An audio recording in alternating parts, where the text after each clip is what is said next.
Hey, it's Nikki Llewellyn, and you're on Gut Plus Science. This podcast is on a mission to increase engagement at work. And on this show, we equip CEOs and people-first leaders of all levels to make impact. Let's get to it. We're back with our special sub-series, Designing the Purpose-Driven Workplace, powered by Performa. So I get to co-host with Brian Netzel again today. Yay. Brian, I'd love for you to introduce our guest who leads the company where you got to experience one of your most meaningful projects in your career. So Brian, I know you can do a powerful introduction for our guest today. Take it away. Thanks, Nikki. I'd love to introduce you all to Steve McCarthy from Curative Connections, a client that really interesting way was led to us, Performa, and me, based off of 32 years of doing this. You know, you get to know so many people, and Steve's company is a part of what we would call our faith and mission-based studio or market. And I got a call from two other great leaders that I know, Scott King and Tom Gothier, that sit on the board of directors at Curative, and called and say, "Hey, Brian, I think that this is a great opportunity for you all to help in a very dated, aging facility with a great company that occupies the inside." So I got the opportunity to go out a couple weeks later and meet with Steve and talk about, you know, giving purpose the space to thrive. When I walked into the facility as it was, 1970s building, and Steve will get into what they do, what is super special to us and to our community. I was just floored by how institutional this building was. It just shocked me. And until I got past the building aspect and I talked to the first receptionist, and she greeted me warmly, and Steve came out the door and greeted me, I knew that there was something special there that could be captivated with the building. I just needed to find out more about the purpose of what Curative Connections is all about. And I'll tell you, that journey has been inspirational. I'll follow up later in the podcast of why, but I would love for you all to meet Steve McCarthy, Curative Connections, just a special company that does great things in our community.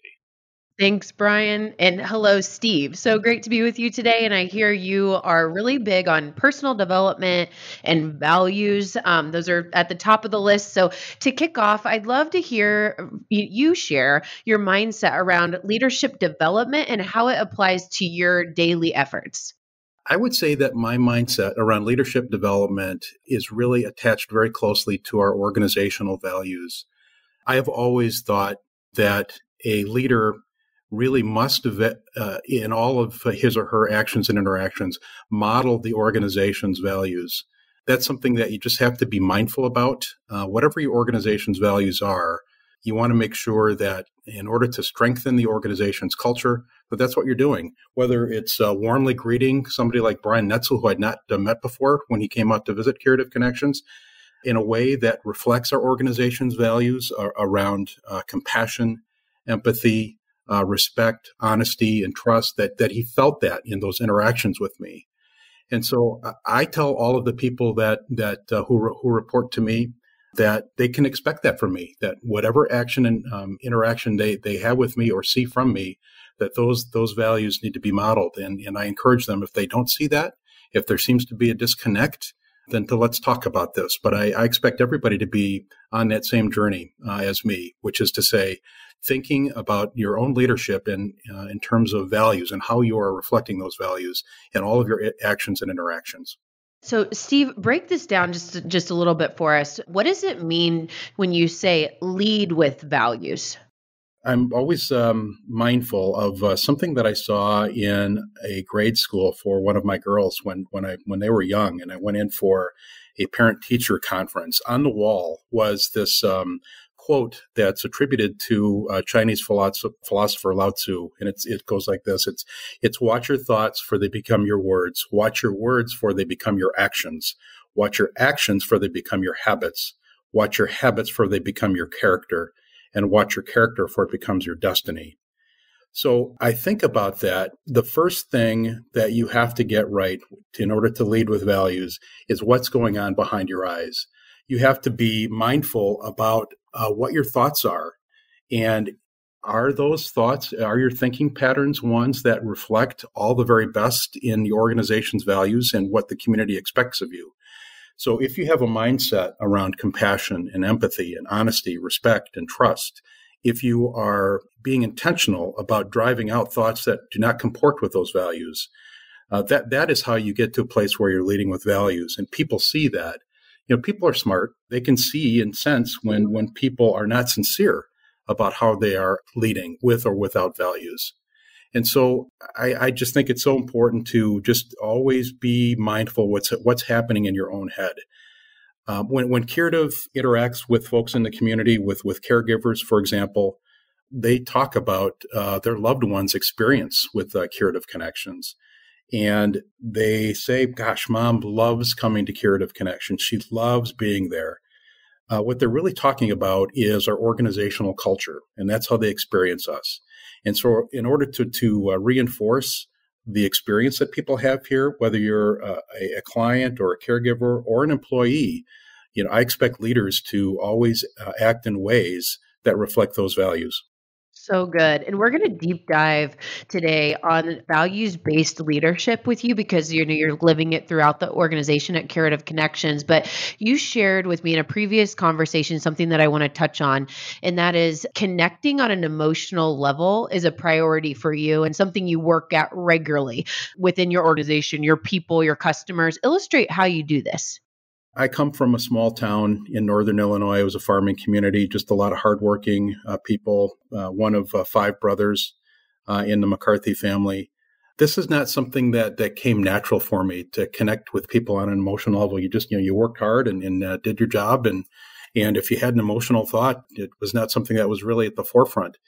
It took me quite a while in my career to realize that it is really important to connect with people at an emotional level. And so what does that mean? So again, I go back to what I said about, watch your thoughts.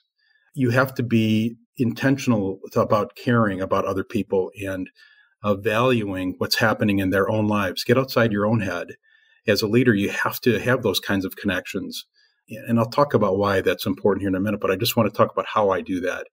Being genuinely interested in somebody, not just their work lives, but their personal lives.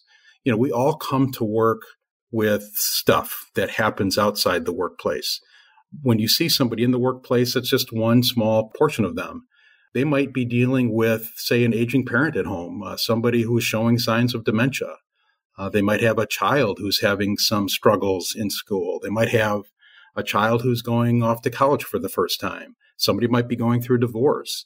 It might be a baby's first birthday. Maybe somebody lost a pregnancy. So these are all kinds of things that people bring with them to the workforce when they come into this space. You have to be mindful of that. You have to have compassion about what's happening with them. And I think in order for folks to allow you in that space, you have to first show and be honest about your own stuff that you're bringing into the workplace.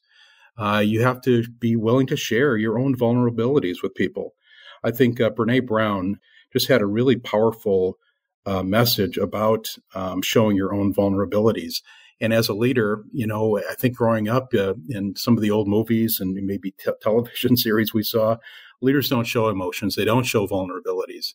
That's really not correct. I don't know if it was ever correct, but especially today, I think leaders who are viewed as honest and people that you can respect are the ones that you can really relate to in a way that is honest and is truthful about their own vulnerabilities.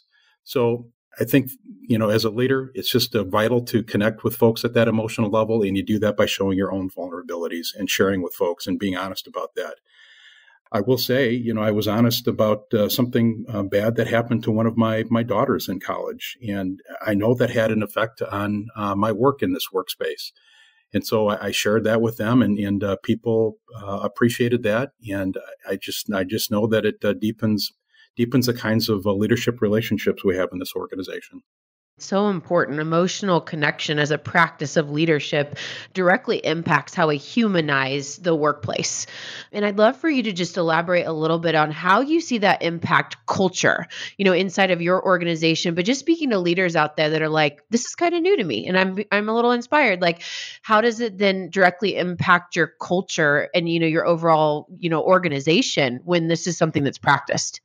I think in a lot of organizations, you have the staff who are doing the work in the programs, and then you have administrative staff. And in Curative's history, they used to call it the program division and the administrative services division. So one of the things we did was to get rid of the language around division. We're all one organization supporting one another and trying to live out our mission and values every day. I think in order to overcome some of those divisions, people have to see one another as full human beings. And that, again, that just means as leaders in the organization, in the administrative portion of what we do for the community, just connecting with the program staff at that emotional level and showing what your vulnerabilities, being honest about some of maybe the indecisions you might have or anxieties you might have. I would say during this pandemic, it has been especially important to be honest about that and message around that. For so many organizations and individuals, it was a really trying time. We had staff who were dealing with not just childcare issues, but school issues. There are just a lot of flexibilities you have to have and a lot of allowances you have to give to employees as they try to navigate all of those challenges during these challenging times. Pandemic is just one example of a difficulty that people experience, but being honest about that, talking about that, and relating your own experience with it, that just is a way to engender those kinds of meaningful connections that we have in the workspace. And, I just don't like the idea of having a perception from employees that administrative staff, organizational leaders are up on a pedestal. We're all equal. We're all one another. We have these roles, these positions that we're in. I myself am privileged and honored to be in this role. I don't look at my role as being any less important or me being any less important to the mission in the services in the community than a direct care staff person doing the day-to-day work with somebody with dementia, for example. Thank you for sharing that. And we're headed back to values because you're really here to mentor us on what you've learned around that and how you've implemented it. But I just want to make clear that, the emotional connection or that emotionally charged culture in a positive sense, right, makes these values stick, because when you have that open, humanized connection with people, this is where, that authentic ability to make our values in our workplace get lived out. Because if someone's stuck and they're like, I don't understand, they're going to say that because you have that type of a relationship. And so just bridging those, I just think it's so important to touch on that because I know that this is something that you practice and is just core to you. So, Steve, how do you see the values at Curative Connections show up or get lived out by your employees? Give us some examples. One of the philosophies that we live out here at Curative Connections, it's called a culture of gentleness. And we have, I'll talk a little bit more about what that is, but I just want to first say that one of our staff is an internationally certified trainer and mentor for cultures of gentleness. And gentle teaching is just simply a way of being with another person in such that the way that they experience you, they feel safe and loved by you. And so that is something that is one of our, central to how we do things and how we frame up what we do for people in the community. If you're somebody with a brain injury, let's say you've just gotten in a horrible accident, you get your medical stuff taken care of, you're stabilized, but then you've got that long-term road to recovery. If you're somebody with dementia, you've got a particular kind of journey ahead of you. We know where it's going to end. Caregivers know where it's going to end. In those moments and so many others here at Curative Connections, people have to feel safe when they are with you. They have to feel valued when they are with you. And so there just can't be any question about that, how people experience us when they're in those difficult moments. So just the value of helping people feel safe and loved, that's critical to what we do. But as I said earlier, people can sense when it's not sincere. So that's really a very personal journey that we ask people to go on when they're in those roles here with us. And it's true of all the leaders here at Curative Connections as well, to go on that journey of understanding and being mindful about what's in your mind, to deepening in an intentional way your sense of compassion and empathy, to really try to understand where people's life journeys are and what they are experiencing. If you're not intentional about that, you're not going to deepen the way that people experience you in terms of feeling safe and loved by you. So that to me is probably the most important and most visible way that we can see the values showing up in the workspace and being lived out by our employees. I would distinguish between acts of kindness versus compassion. I think in the course of our day-to-day lives, we have many opportunities to be kind. You pull up at the stop sign and you wave with a warm smile at the other person to go through first. If you're in the grocery store, you've got your mask on and you get to let somebody else go ahead of you in the line. Those are nice acts of kindness. But what is behind that kindness, behind those acts, is first a sense of compassion and caring and love for that person.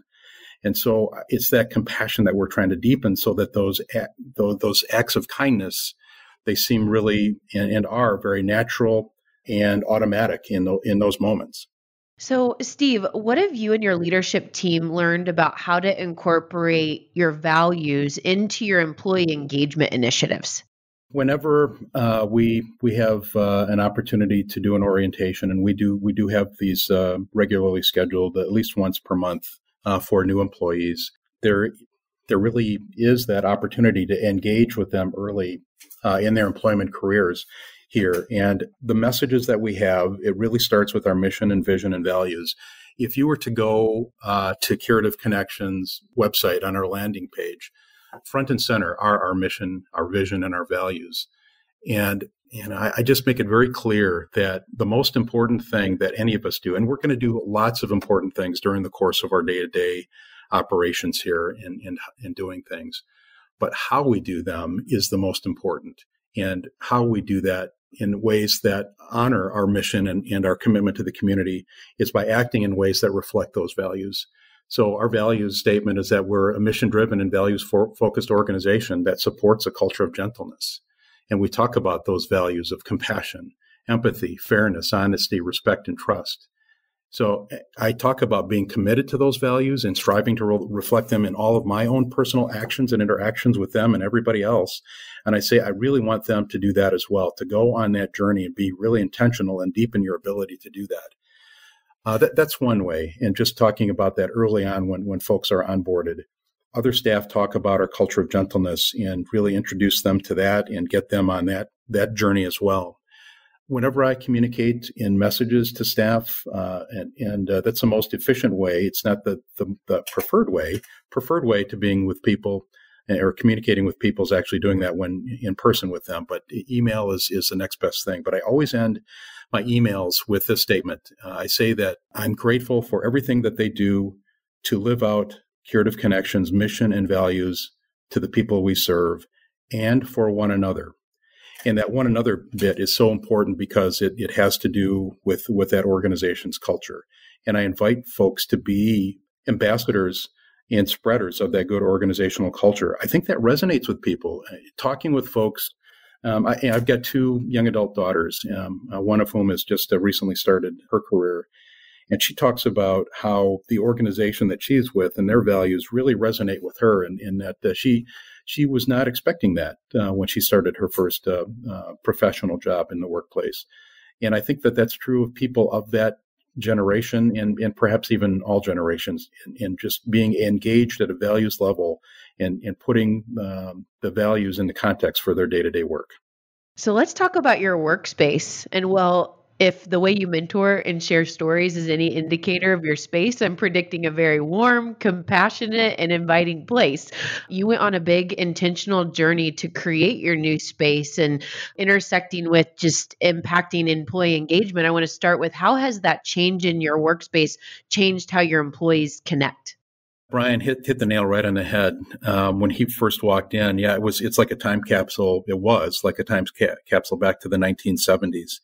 and it had that institutional feel to it. And there was that disconnect between the space and what happened in those spaces. There's magic that happens in the spaces if you're a caregiver or a client. And so, I don't know, I could even say when I first considered employment with Curative Connections, when I was being recruited for this role back in 2012, I walked into the building and I thought to myself, there is an opportunity for a capital campaign that will result in a remodel here at some point in the organization's near-term future. We were just lucky enough to be connected with Brian and his team at Performa to accomplish something really special and really beautiful for the community. Formerly, it was a space that was fairly chopped up. There were lots of walls and additions that had been added with maybe not very much thought to the impact on the organization's culture and how people felt about being in that space. When Brian's team looked at the opportunity there, they realized that we could make the spaces much larger and not as chopped up. They realized we could brighten the space and have a lot more visibility and interactions with the outdoor space which we would also beautify. We could make the front entrance to the building more obvious because there were several entrances that you could come into potentially the building, but no obvious main entrance. We made an obvious main entrance, and our goal with that main entrance was to create sort of a wow effect. And I can honestly say I saw people literally walk in for the first time and say, wow. And these are people who maybe had been in that space for one reason or another, whether it was a client or a caregiver or family member or a board member. I literally saw one person a longtime board member, walk in. He said, wow. He had to walk back outside the building, look at the name on the building to make sure he was in the right place. And so when you walk in, you're warmly greeted by a receptionist. There is a fireplace that's on all the time. You can sit and wait for your appointment, visit with other people there. You can take a look at our history wall, which is a really attractive, almost a piece of art that talks about the organization's history. You can get a view to our lovely courtyard that has wonderful landscaping back in there. You can read through some informational materials about the organization that are attractively designed.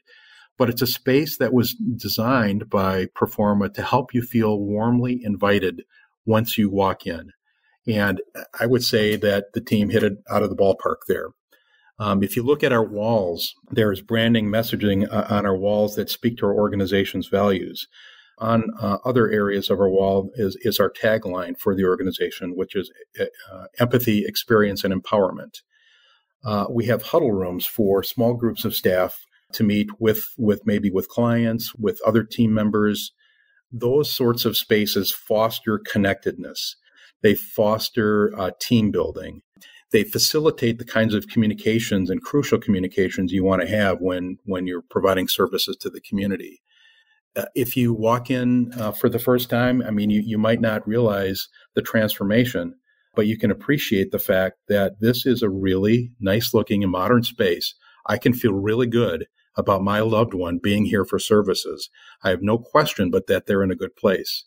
Prior to that, we had to overcome the way that the facility looked for people to get those services. Once they were in the program spaces, they were delighted with what was happening in those program spaces, but it was an obstacle to be overcome. Now it is a strength that we can build on. Incredible. And my prediction sounds spot on with what you then just described, just in how I'm picking up on just your leadership and what it would be like to walk in those doors. Sounds lovely. And I can't wait to visit. So Steve, can you share some examples of how the new space has advanced your mission and core values? Like you mentioned, fostering connection, fostering team building. So, the new space versus the old, we do things like this, to really live out our core values and mission. Can you give some examples? So we're able to get together now in spaces that we can feel good about and spread out in. Certainly the space was not designed with a pandemic in mind, but the fact that we have much larger spaces to interact in, and I should also add this as well. All of this remodel that opened the space up, we did not add any new square feet to the building's footprint, maybe just a little bit on that main entrance, but it was just a much smarter redesign. So the way that we're able to be with one another in those spaces, we have access to all of our technology, all of our working documents through the technology enhancements that we did that the space facilitated. people just feel much better about the spaces that they occupy. They don't have to. I guess over time, long-term staff got used to the space and how it felt and looked like the 1970s.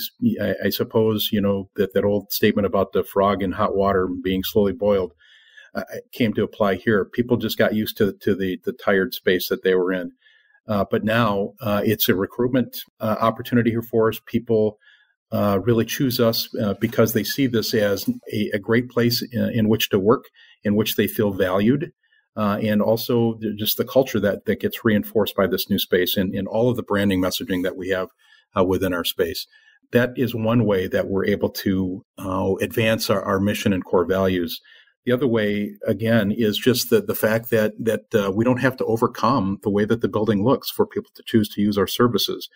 At the end of 2019, before the pandemic hit, we had a record number of people that we were serving here at Curative Connections. And we were already starting to worry about, gosh, we're going to run out of space here before we thought in terms of services here to the community. So again, that just reflects the commitment that we have to the community and this beautiful space that we're in that Brian's team design has facilitated that. Steve, thank you so much for sharing so much good. And I want to turn it over to Brian. Brian, talk about the uniqueness of working with Curative Connections and the impact it had on you and the Performa team, especially tied to the mission, your mission, giving purpose the space to thrive. I'll just put some icing on the cake because, Steve, thank you for all the nice words about the space and what you all do in that space. But I would say at the core of what we do, our mission is to understand an organization's why.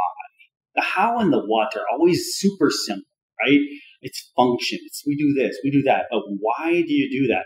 Because if we can root the ultimate solution around the why, I think it's super authentic and ultimately the strongest problem solved. So if you look at just their mission, vision, and values in our first initial kickoff or seek, when we get together, we spent a whole day trying to understand their why, right? And tied it to that. And I think that that's manifested through the architecture, but also just how they function, right? The team cared about the functional issues that were part of the design. Did the restrooms, did we have compassion when we laid out the restrooms? Do people know that when they have to care for a loved one in a restroom that they have to have more space? So what I loved about it was being able to see our staff take our design process, find out the why, and anchor it into the how and the what they do. And I think we also have very, very similar values, two of which. So if we have our values are curiosity, honorable, optimistic, and creative. Two of those are huge matches, Nikki, to what Curative does. And I would say optimistic. Those people that use that facility every day, from the people that are being cared for to the caregivers, talk about optimism. That was just profound and personally very moving experience to me. Because you can see compassion, you can see empathy, you can see optimism. And quite honestly, it's wrapped in love. Super powerful organization that means a lot to us. Incredibly meaningful work that both of your organizations get to do. And then the intersection is just some magic. So it's been really fun to illustrate that on this show today, and just so much good shared. Okay, guys, we're going to head right into the lightning round to learn a little bit more about the personal side of Steve McCarthy. And Brian, let's tag team on these few questions, and I'll start and you go next. So Steve, what is your favorite book of all time or a favorite recent read? I don't know if I have a favorite one of all time, but I recently reread Life 3.0 by Max Tegmark. And then another really big one that I put up there is The Order of Time by Carlo Rovelli. Two really intriguing books that I encourage everybody to take a look at. It doesn't focus so much on leadership, but they're both terrifically interesting reads. Steve, what is your favorite hobby when you're not working? Reading is a big one. I will say cooking, traveling, those are things. It's a big world in a short life, I would say. But I also enjoy thinking about projects that are going to be beneficial in some way, either for for my family personally or for the communities that I'm in. And then developing plans to execute on those projects. Those are gratifying things for me. And what is your favorite vacation spot? It's a big world. I've been to a lot of places in the world, but I would say just something right here in the Midwest. The North Shore of Lake Superior is just lovely. The Boundary Water Canoe area. Those are two just shining, beautiful areas that are pretty far off the beaten path for most folks, but they're worth getting to. Steve, how can listeners connect with you after the show? I do have a Twitter presence, but I'm not there very much. But I'd say the best way to connect with me is through LinkedIn. I do connect with a lot of folks that way. So find me on LinkedIn, send me a message, then we'll just start a conversation. Steve, Brian, wonderful conversation with you today. So many great takeaways. Thank you. Here's my truth you can act on for today's Gut Plus Science episode. Number 1, how are your values showing up in your behavior as a leader? I thought of a reflection exercise for this. Write down your values, look at them on paper, and then reflect on your past week. How have you illustrated those values in your efforts? I think that exercise will tell us a lot. Number 2, emotional connection humanizes the workplace. Think about ways to spend more time connecting on an emotional level with your people this week. And your workspace should give your purpose the space to thrive. Is it though? I know Steve can provide a lot of mentorship on his experience with this, and Brian, that's his expertise. So reach out to Brian or Performa if they can help you on that journey of making your workspace a place where your purpose thrives. All right, we'll see you next time.